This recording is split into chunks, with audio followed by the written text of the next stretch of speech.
நீதிமொழிகள் 15வது அதிகாரம். நான் 1 முதல் 4 வசனங்களை ரீட் பண்றேன். மெதுவான பிரதியுத்தரம் உக்கிரத்தை மாற்றும், கடுஞ்சொற்களோ கோபத்தை எழுப்பும். ஞானிகளின் நாவு அறிவை உபயோகப்படுத்தும், மூடரின் வாயோ புத்தியீனத்தை கக்கும். கர்த்தரின் கண்கள் எவ்விடத்திலும் இருந்து நல்லோரையும் தீயோரையும் நோக்கி பார்க்கிறது. ஆரோக்கியமுள்ள நாவு ஜீவ விருட்சம், நாவின் மாறுபாடோ ஆவியை நொறுக்கும். ரொம்ப ஒரு தெளிவான ஒரு வார்த்தை இல்ல. இதுல ஃபர்ஸ்ட் நம்ம இன்னைக்கு டாபிக்கே நம்மளுக்கு வந்து மெதுவான பிரதியுத்தரம். நிறைய நேரம் நம்ம கிட்ட வந்து நம்மளுடைய வார்த்தையில முதல்ல நிதானம் இருக்காது. எல்லாருக்குமே இது வந்து ஒரு என்ன சொல்றது, நம்மளுடைய பலவீனமான ஒரு ஒரு விஷயம்ல. நம்ம எல்லாருக்குமே அந்த பலவீனம் இருக்கும். ஏன்னா நம்மளால நிறைய நேரம் ஷார்ட் டெம்பரா இருப்போம். ஒரு சில காரியங்கள்ல நம்ம பதில் பேசும்போது அந்த நேரத்துல நிறைய நேரம் நம்மளுடைய கோபத்தை தான் வெளிப்படுத்தணும்னு நினைப்போமே தவிர, அந்த நேரத்துல எது ஞானமோ அதை வெளிப்படுத்துகிறதற்கு நம்ம வாய்ப்பு கொடுக்க மாட்டோம். அந்த ஒரு செகண்ட் அந்த கோபம் வந்து நம்மளுடைய குணத்தை மறைச்சு வந்து நம்ம வாயின் வார்த்தைகளை விட்டுருவோம். ரொம்ப கஷ்டப்படுத்திரும் சில பேரை. அது அது என்ன மாதிரி சுச்சுவேஷன்ஸ் அதெல்லாம் அது வந்து நம்ம நம்ம கருத்துல இல்ல. நிறைய சுச்சுவேஷன் நம்மள மீறி மீறி நிறைய நேரம் நடந்துட்டு இருக்கோம். அந்த நேரத்துல நம்ம ஷார்ட் டெம்பரா நிறைய நேரம் நம்ம என்ன பண்ணுவோம்னா பதில் சொல்ல ஆரம்பிப்போம். சில சில விஷயங்களை நம்ம எப்படி நடந்துக்கிறோம் தெரியுமா? சில விஷயங்கள்ல நாம கரெக்ட்டுன்னு நம்ம யோசிக்கிறோம் இல்லையா? அந்த நேரத்துல நம்ம பேசுகிற வார்த்தைகள் அப்படியானதாக இருக்கும். கொஞ்சம் மெதுவான பிரதியுத்தரம் சொல்லாம, நான் கரெக்ட்டா தானே இருக்கேன். நான் கரெக்ட்டா தானே பேசுறேன். இவங்க கிட்ட நான் எதுக்காக இறங்கி பேசணும்? அப்படின்னு நிறைய நேரம் நம்ம கரெக்ட்டா ஃபீல் பண்றோம் அப்படின்னா, அந்த நேரத்துல நம்மளுடைய வாய்ஸ் ரைஸ் பண்ணுவோம். வாய்ஸ ரைஸ் பண்ணி அவங்கள வந்து நம்ம டிஃபெண்ட் பண்ணுவோம். இந்த மாதிரி நான் செய்யறது தானே கரெக்ட்டு. நான் தான் கரெக்ட்டா இருக்கேன். நான் பண்றது தான் கரெக்ட்டா. அப்ப நான் இப்படிதான் பேசுவேன். அப்படின்னு நிறைய நேரம் நம்மளுடைய காரியங்களை நியாயப்படுத்தி அந்த இடத்துல நம்ம கோபச் சொற்களை வெளிப்படுத்துகிறவர்களாக இருக்கிறோம்.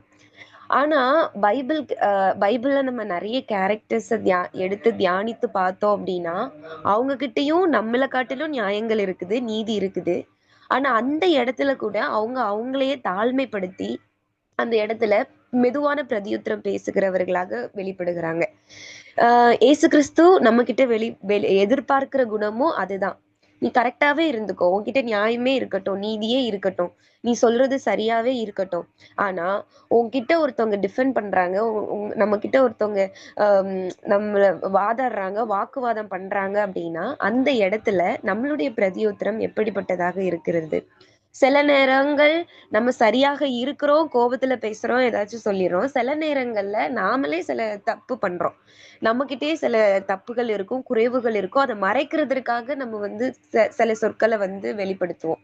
அதை அவங்கள வந்து ஆஹ் வார்த்தையினாலேயே நம்ம அவங்கள அமைதிப்படுத்திடுவோம். இல்ல அப்படி சொல்லி. ஆனா இந்த மாதிரி காரியங்களை இயேசு கிறிஸ்து நம்ம கிட்ட எதிர்பார்க்கவே இல்லை. அது சொல்லுகிற காரியம் என்னன்னா, மெதுவான பிரதியுத்தரம் உக்கிரத்தை மாற்றும். ஒரு வாக்குவாதம் நடந்துட்டு இருக்கு. ஒரு ஃபேமிலியே நம்ம எடுத்துக்கலாம். பெரியவங்க இருக்காங்க. அம்மா அப்பா பசங்களுக்குள்ள சண்டை வருதுன்னு வச்சுக்கலாம். இல்ல கணவன் மனைவிக்குள்ள சண்டை வருது. இல்லைன்னா சகோதர சகோதரிகளுக்குள்ள சண்டை வருது. இல்லைன்னா ஃப்ரெண்ட்ஷிப்ல சண்டை வருது.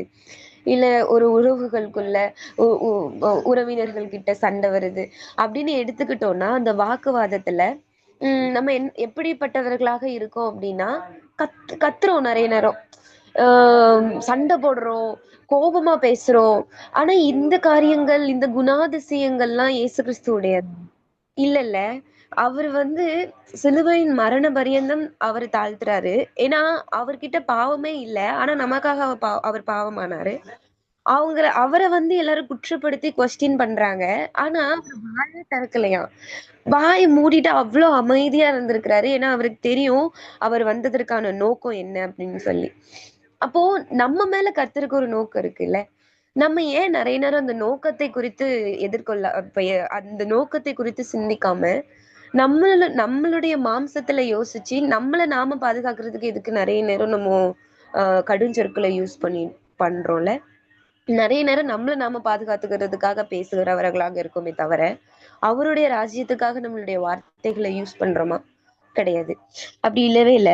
ஆனா அவர் எதிர்பார்க்கிற காரியம், நம்ம கிட்ட எதிர்பார்க்கிற ஒரு காரியம் என்னதாக இருக்குதுன்னா, நம்மளுடைய வார்த்தைகள் மெதுவாக ஒரு ஒரு சாஃப்ட்டான வேர்ட் மத்தவங்க கிட்ட பேசணும்.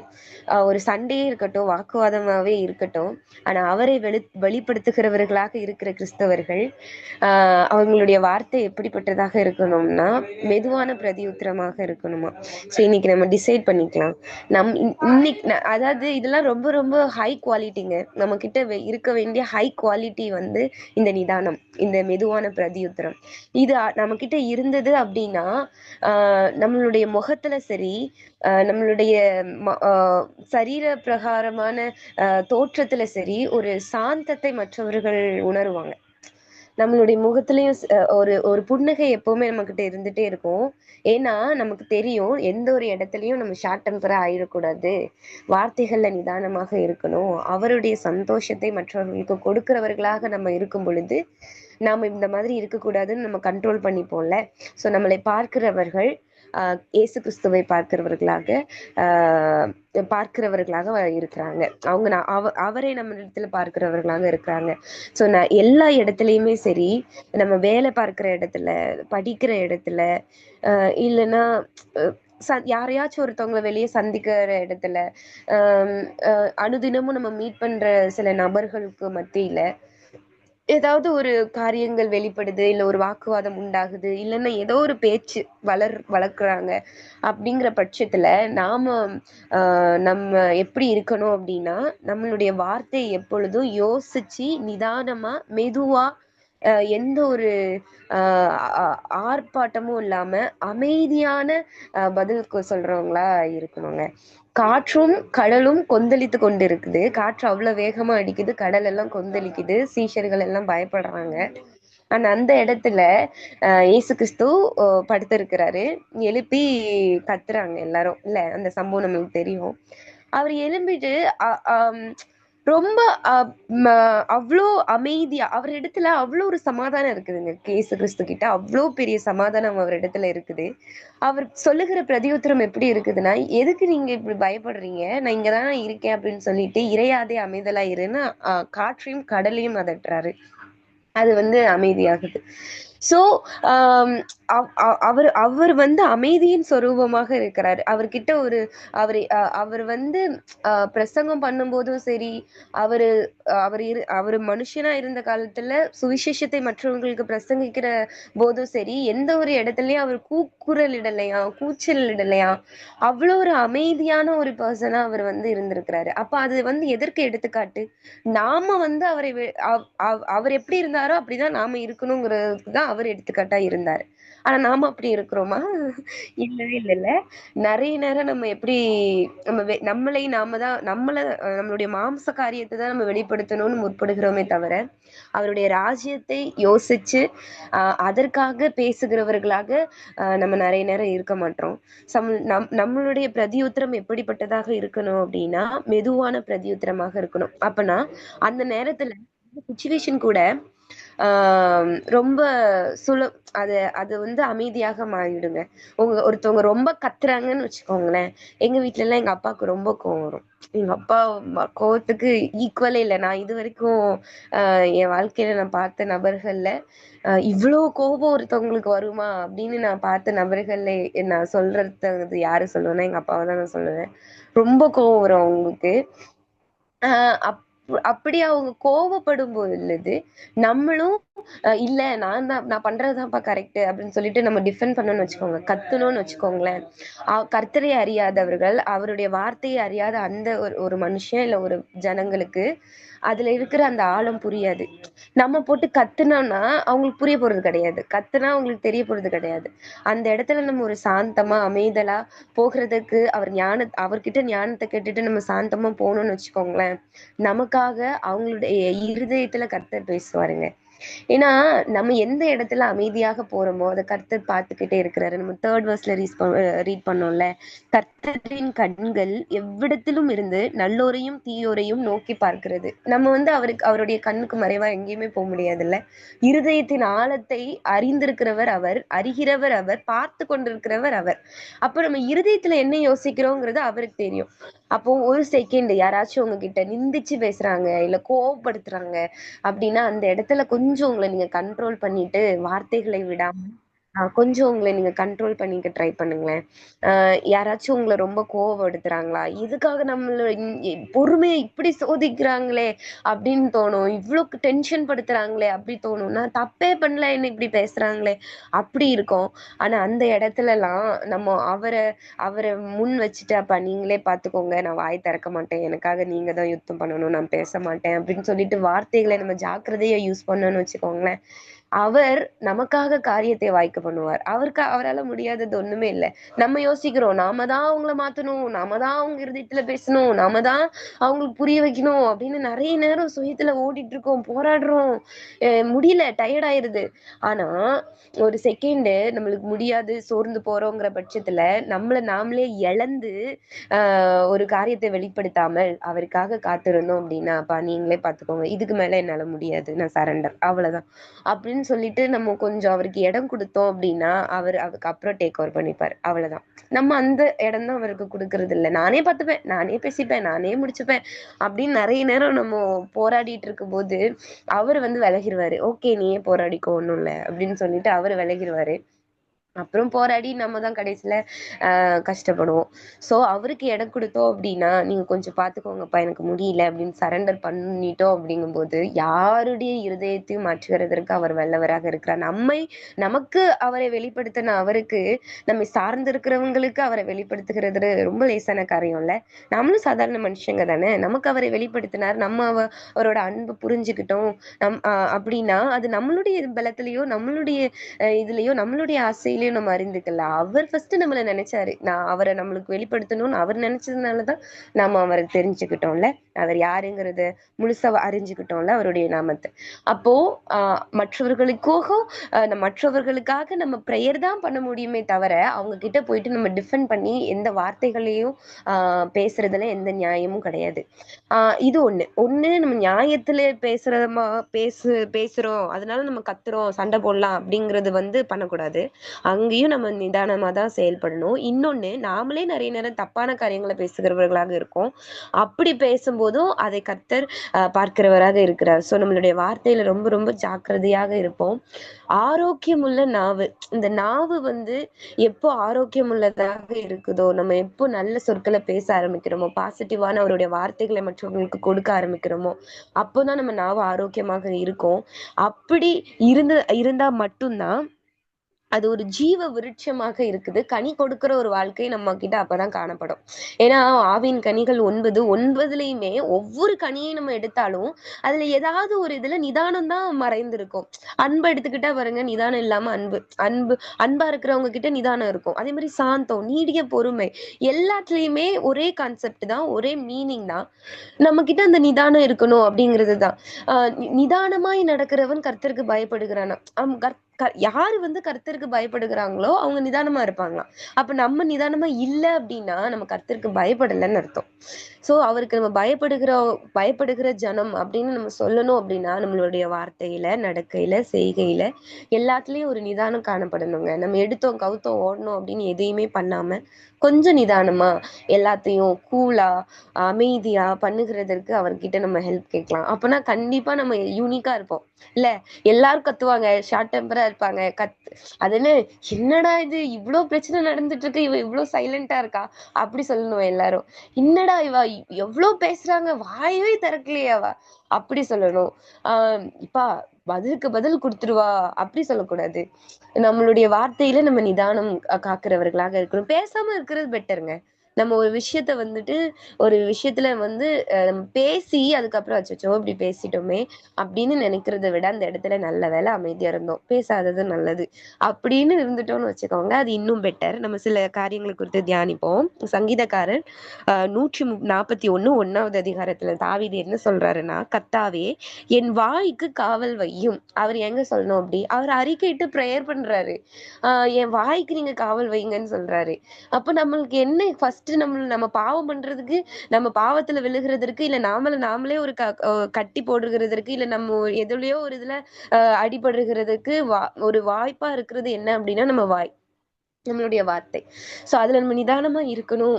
அப்படி அம் மற்றவங்களுக்கு பிரயோஜனமான வார்த்தைய பேசணும் அப்டின்னா, நம்ம தினம் தினம் அறிக்கையிட்டு ஜெபிக்கணும். அப்பா இன்னைக்கு என் வாயின் வார்த்தைய காத்துக்கொள்ளுங்க. நான் இன்னைக்கு அனாவசியமா எதுவும் பேசக்கூடாது. கோவமா எதுவும் பேசிறக்கூடாது. சாரி. மத்தவங்கள புண்படுத்துற மாரி எதுவும் பேசிறக்கூடாது. கோபமா எதுவும் வெளிப்படுத்திறக்கூடாதுன்னு, அவர போல தாவீத போல நம்ம வந்து கர்த்தர்ட்ட கேட்கணும். அப்பா என் வாய்க்கு நீங்க காவல் வைங்க. என்னை மறித்து நீங்க வெளிப்படுங்க. உங்கள குறித்து பேசுகிறதற்கு, உங்கள வெளிப்படுத்துகிறதற்கு எனக்கு உதவி பண்ணுங்க அப்படின்னு சொல்லிட்டு, நம்ம அனுதினமும் அவர்கிட்ட கேட்கிறவராக இருக்கணும் தாவீதை போல. சரி ஓகே.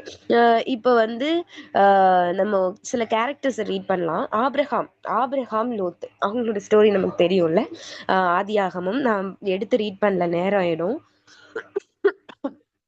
ஸோ வந்து டக்குன்னு நம்ம ஒரு ஸ்டோரியா மட்டும் நம்ம டக்குன்னு ரிமைண்ட் பண்ணி நம்ம தியானிக்கலாம். ஆதியாகமம் 13வது அதிகாரம் 8 முதல் 9 வசனங்கள். அதுல வந்து என்ன சம்பவம்னா நம்மளுக்கு தெரியும் தான். ஆபிரகாமுடைய மேய்ப்பர்களுக்கும் லோத்துடைய மேய்ப்பர்களுக்கும் வாக்குவாதம் உண்டாகுது. ரைட்?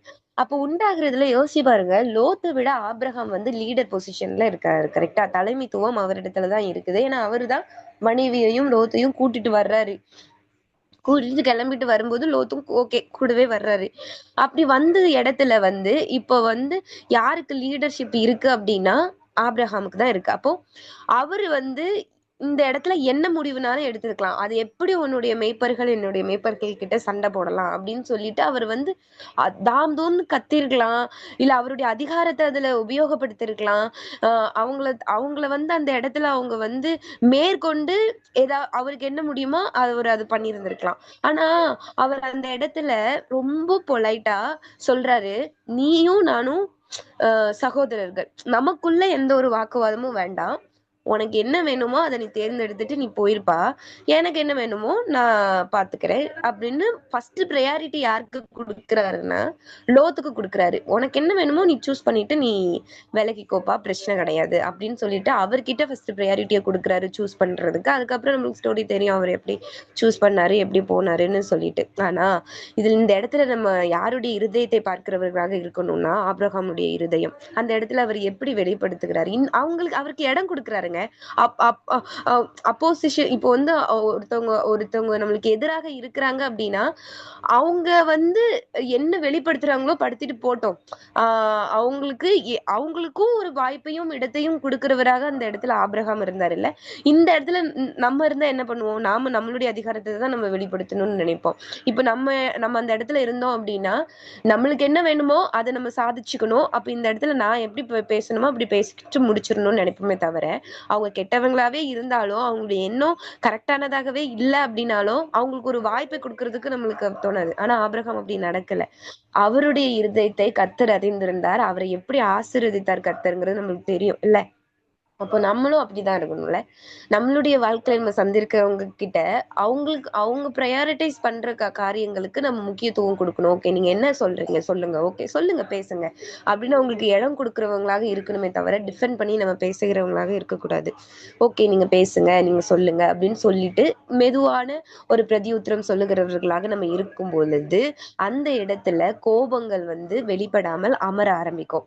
சிலருக்கு ரொம்ப சந்தோஷமா இருக்கும்ல, வாக்குவாதம் பண்றதுக்கு. சண்டை போடணும்னாலே ரொம்ப ஆர்வமா இருப்பாங்க. ஆ ரொம்ப கம்மியா போயிட்டுருக்கும். வேணும்னே ஏதாச்சும் எக்ஸ்ட்ராவா பேசுறது, இல்ல எக்ஸ்ட்ராவா பழைய கதைகள் எல்லாம் இழுத்து போட்டு பேசுவாங்க. பேசி அந்த சண்டைய வந்து ரொம்ப பெருசு பண்ணணும்னு நினைப்பாங்க. கர்த்தருடைய பிள்ளைகள் அப்படி இருக்கவே கூடாது நம்ம. எல்லா இடத்துலயும் அதை அமைதிப்படுத்துகிறவர்களாக, சமாதானம் பண்ணுகிறவர்களாக தான் நம்ம இருக்கணுமே தவிர, எந்த இடத்துலயும் கடுஞ்சொற்களை யூஸ் பண்ணி வாக்குவாதத்தை எழுப்புகிறவர்களாக நம்ம இருக்கவே கூடாது. எல்லா இடத்துலயும் அந்த நிதானத்தோடு செயல்படுகிறதற்கு கர்த்தர் நமக்கு ஞானத்தையும் பலத்தையும் தருவாராக. அதுக்கப்புறம் நம்ம யோசேப்பு குறித்து பார்த்தோம்னா தெரியும். அவருக்கு சகோதரர்கள் எவ்வளவு கஷ்டம் கொடுத்தாங்கன்னு தெரியும். ஆனா அவர் கடைசியில என்ன சொல்றாரு? நீங்க எனக்கு தீமை செய்ய பார்த்தீங்க. ஆனா கர்த்தரோ எல்லா ஜனங்களையும் காக்கும்படிக்கு ஜீவ ரட்சணிய செய்யும்படிக்கு நீங்க அனுப்புனாரு. அது கர்த்தருடைய செயல் தான். நீங்க ஒண்ணும் யோசிக்க வேண்டாம். அப்படின்னு ஒரு குற்ற உணர்வா அவங்களுக்கு ஏற்படுத்தாம, அவங்களையும் ஓகே தான். நீங்க ஒண்ணும் தப்பா நீங்க ஒண்ணும் உங்கள நீங்களே டவுன் பண்ணிக்க வேண்டாம் அப்படின்னு பேசுறாரு. So, நம்ம அப்படிப்பட்டவங்களாக இருக்கணும். சண்டை எழுப்புற ஒரு அதிகாரம் கிடைச்ச உடனே இதுதான்டா ரிவெஞ்ச் எடுக்கிற டைம் அப்படின்னு இருக்கிறவங்க நம்ம இருக்கக்கூடாது. மோசே அதே போல மக்களுக்கு பரிந்து பேசுகிறவராக இருந்தாரு.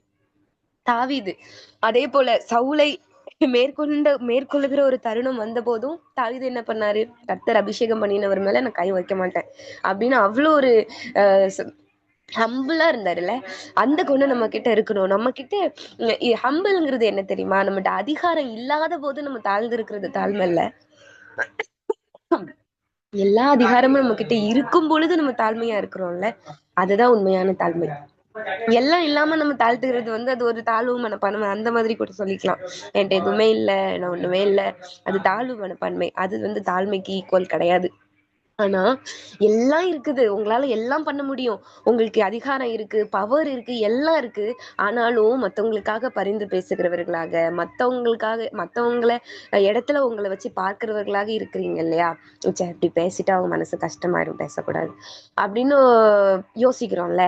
அந்த இருதயத்தை கர்த்தர் பார்க்கிறார். அப்போ நம்மளை அவர் பார்க்கும் பொழுது அவருக்கு அவ்வளவு சந்தோஷமா இருக்கும். நான் என்ன ஒரு எண்ணம்ல என் பிள்ளைக்கு அப்படின்னு சொல்லி. சோ தாவீதை போல நம்மளுக்கு வாய்ப்பே கிடைச்சாலும் சரி, அதை யூஸ் பண்ணிட்டு எப்படியாச்சும் நம்மளை வெளிப்படுத்தணும்னு இது பண்ணாம அவருக்கு காத்திருந்து அந்த இடத்துலயும் தாழ்மையாக பரிந்து பேசுகிறவர்களாக, மெதுவான பிரதியுத்தரம் சொல்லுகிறவர்களாக நம்ம இருக்கணுங்க தாவீதை போல. அதே போல அபிகாயில் நம்மளுக்கு தெரியும்ல, Nabal Abigail husband and wife அந்த ஸ்டோரி நமக்கு தெரியும். நன்மைக்கு பதிலா தீமை செய்தவன் தான் நாபால். அப்போ தன்னுடைய கணவருக்காக தாவீது கிட்ட ஓடி இந்த அபிகாயில் மன்னிப்பு கேட்கிறா. இந்த மாதிரி அவரு அவரு பேருக்கு தக்கனதான் அப்படி இருக்கிறாரு, ஆனா மன்னிச்சிருங்க, நீங்க இந்த மாதிரி அவரு செஞ்சதுக்கு நீங்க ரிவெஞ்ச் எடுத்துடாதீங்க அப்படின்னு சொல்லிட்டு தன் கணவருக்காக தாவீது கிட்ட பரிந்து பேசுகிற அபிகாயிலோட ஸ்டோரி நமக்கு தெரியும். சோ நாம நிறைய நேரம் நமக்காக போராடுகிறவர்களாக தான் இருக்குமே தவிர, நிறைய நேரம் நம்ம அப்படிப்பட்டவர்களாக இருக்கும் பொழுது மத்தவங்களை குறித்து பேசுகிறதற்கு நம்மளுக்கு முடியாம போகுது. அதனால எல்லா இடத்துலயும் எப்பவுமே நம்மள முன்னாடி வைக்காம, நம்மள தூக்கி தூக்கி வைக்காம, நம்மளுக்கு இது போதும், நம்ம ஃபர்ஸ்ட் இப்படி இருக்கணும் அப்படின்னு நம்மள எப்பவுமே யோசிக்காம மத்தவங்களையும் குறித்து யோசிக்கிறோம் அப்படின்னா ஆட்டோமேட்டிக்கா நம்மளிடத்துல அந்த தாழ்மையும் நிதானமும் வந்துரும். அவங்க ஏன்னா எல்லாரும் சொல்லுவாங்க, எனக்கு ஒரு ஒரு ஆபத்து ஏற்பட்டுச்சுன்னா என்னால தாங்கிக்க முடியும், ஆனா என்னை சுத்தி இருக்கிறவங்களுக்கு ஒரு ஆபத்துனா அதுக்கு நான் பொறுப்புங்கும் போது அதை என்னால தாங்கிக்க முடியாது. எனக்கு ஏதாவது ஒரு அடினா ஓகே, நான் ஓகே அப்படின்னு நான் வாங்கிப்பேன் அப்படின்னு சொல்லுவாங்க. மோஸ்ட்லி இது பேரண்ட்ஸ்க்கு பொருந்தும்ல. தன்னோட பிள்ளைக்கு ஒண்ணுன்னா அவங்களால தாங்க முடியாது. தனக்கு காய்ச்சல்னாலும் தாங்கிப்பாங்க, என்னன்னாலும் தாங்கிப்பாங்க. அவங்களுக்கு அது பெருசாவே தெரியாது. ஆனா தன்னோட குழந்தைக்கு ஒண்ணுன்னா அவங்களால தாங்க முடியாது. அப்போ அதே போலதான் கர்த்தர் நமக்காக பரிந்து பேசுகிறவராக இருக்கிறாங்க. அப்ப நாமளும் நம்மள எப்பவும் தூக்கி முன்னாடி வைக்காம மத்தவங்களை யோசிக்கிறவங்களாக இருந்தோம் அப்படின்னா, நம்ம இருதயம் நோகுற மாதிரிதானே அவங்க இருதயமும் நோகும் அப்படின்னு நம்ம யோசிச்சோம்னா நம்ம கடுஞ்சொற்களை பேசுகிறவளா இருக்க மாட்டோம். நம்ம கிட்ட நியாயமே இருந்தாலும் சரி, நீதியே இருந்தாலும் சரி, அந்த இடத்துல கத்தாம மெதுவான பிரதியுத்தரம் சொல்லுகிறவர்களாக நம்ம எப்படின்னா இருப்போம். ஜீசஸ் ஏசு கிறிஸ்து பெரிய எக்ஸாம்பிள் இல்ல நமக்கு. நம்ம ரீட் பண்ணலாம். ஒன்னு பேதுரு 2வது அதிகாரம் 23வது வசனத்தை நான் ரீட் பண்றேன். அவர் வையப்படும் போது பதில் வையாமலும், பாடுபடும் போது பயமுறுத்தாமலும், நியாயமாய் தீர்ப்பு செய்கிறவருக்கு தம்மை ஒப்புவித்தார். அவர் அப்படி அவருக்கு அப்படி இருக்கணுங்கிற எந்த ஒரு கட்டாயம் அப்படிங்கறது இல்ல. ஆனா அவர் நமக்காக எல்லா இடத்துலயும் அவரை தாழ்த்தினாரு. எல்லாத்தையும் கர்த்தரிடத்துல ஒப்புவித்தார் அப்படின்னு போட்டிருக்கு. அப்ப நாமளும் எல்லாத்தையும் அவர்கிட்டதான் ஒப்புவிக்கிறவர்களாக இருக்கணும். ஏன்னா தாவீது வந்து எல்லா இடத்துலயுமே அவரு அவர் அவருக்காக போராடவே மாட்டாரு. எனக்காக நீங்க யுத்தம் பண்ணுங்கப்பான்னு தான் சொல்லுவாரு. யுத்தம் கர்த்தருடையதுன்னு தான் சொல்லுவாரு. சோ வேதம் சொல்லுது பழிவாங்குதல் கர்த்தருடையது அப்படின்னு இருக்கும் பொழுது எந்த ஒரு இடத்துலயும் நமக்காக நம்ம டிஃபெண்ட் பண்ணாம மத்தவங்களுக்காக பேசுகிறத கர்த்தரை ஏத்துப்பாரு. ஏன்னா மத்தவங்களுக்காக பரிந்து பேசுகிறவர்களாக நம்ம இருக்கோம். ஆனா நமக்கு நாமளே நிறைய நேரம் டிஃபெண்ட் பண்ணிட்டு இல்ல ஆமா அப்படி சொல்லிட்டு கத்துறோம்ல. அந்த மாதிரி இல்லாம மெதுவான பிரதியுத்தரம் சொல்லுறவர்களாக இருப்போம். நம்மளுடைய இருதயத்தை பார்க்கிற கர்த்தர் நமக்காக யுத்தம் பண்ணுவாரு.